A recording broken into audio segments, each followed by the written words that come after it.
जय गुरुदेव। बहुत समय पहले की बात है। किसी राज्य में एक प्रतापी राजा राज करता था। राजा के 3 पुत्र थे। एक दिन राजा ने सोचा कि पुत्रों को कुछ ऐसी शिक्षा दी जाए कि समय आने पर वो राजकाज संभाल सकें।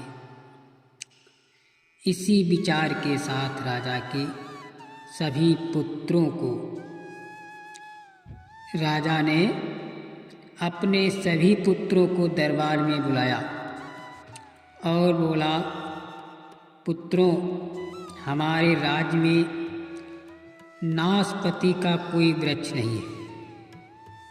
मैं चाहता हूँ तुम सब 4-4 महीने के अंतराल पर इस वृक्ष की तलाश में जाओ और पता लगाओ कि वो कैसा होता है। राजा की आज्ञा पाकर तीनों पुत्र बारी बारी से गए और वापस लौट आए।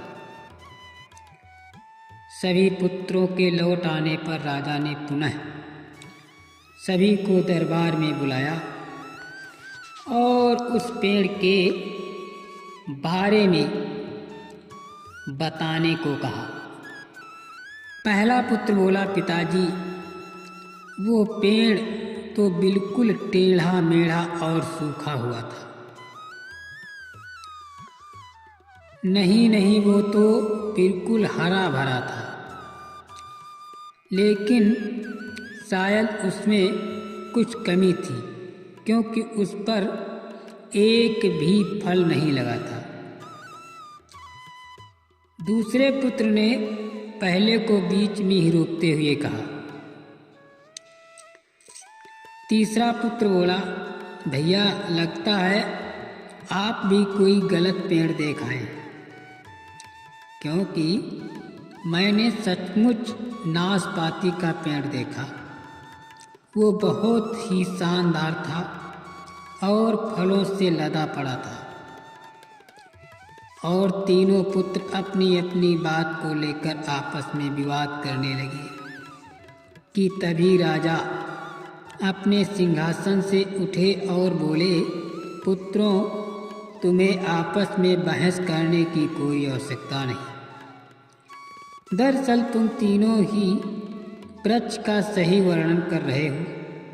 मैंने जानबूझकर तुम्हें अलग अलग मौसम में वृक्ष खोजने भेजा था और तुमने जो देखा वो उस मौसम के अनुसार था।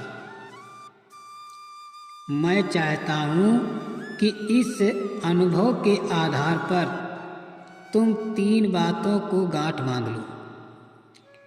पहली, किसी चीज के बारे में सही और पूर्ण जानकारी चाहिए तो तुम्हें उसे लंबे समय तक देखना परखना चाहिए। फिर चाहे वो कोई विषय हो, वस्तु हो या कोई व्यक्ति ही क्यों न हो। दूसरी, हर मौसम एक सा नहीं होता। जिस प्रकार वृक्ष मौसम के अनुसार सूखता, हरा भरा या फलों से लदा रहता है, उसी प्रकार मनुष्य के जीवन में भी उतार चढ़ाव आते रहते हैं। अतः अगर तुम कभी भी बुरे दौर से गुजर रहे हो तो अपनी हिम्मत और धैर्य बनाए रखो। समय अवश्य बदलता है। और तीसरी बात, अपनी बात को ही सही मानकर उस पर अड़े मत रहो। अपना दिमाग खोलो और दूसरों के विचारों को भी जानो।